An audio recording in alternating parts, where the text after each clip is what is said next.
కౌశిక్ నీ రిజల్ట్ వచ్చిందరా? ఓ వచ్చినాయా? ఇవి ప్రోగ్రెస్ వచ్చినాయా? మెడల్స్ వచ్చినాయా? వచ్చినాయి. మరి నువ్వు పెద్ద అయినాక ఏం చదవాలనుకుంటున్నావు? డాక్టర్ చదువుతావా? అవునా? బాగా చదువుకుంటావా? మరి డాక్టర్ చదివితే నువ్వు ఏ డాక్టర్ చదవాలని? పళ్ళ డాక్టరా కళ్ళ డాక్టరా? కళ్ళ డాక్టర్. ఎందుకని పళ్ళ డాక్టర్ చదవచ్చుగా? పళ్ళ డాక్టర్ అంటే 32 సబ్జెక్ట్స్ చదవాల్సి వస్తుంది. కళ్ళ డాక్టర్ అంటే 2 సబ్జెక్టులు చదవాలి.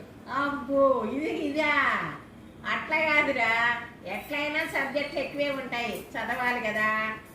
మన ఆయన పళ్ళకి 32, కళ్ళకి 2. ఓ మన మనవాడి కళ్ళ డాక్టర్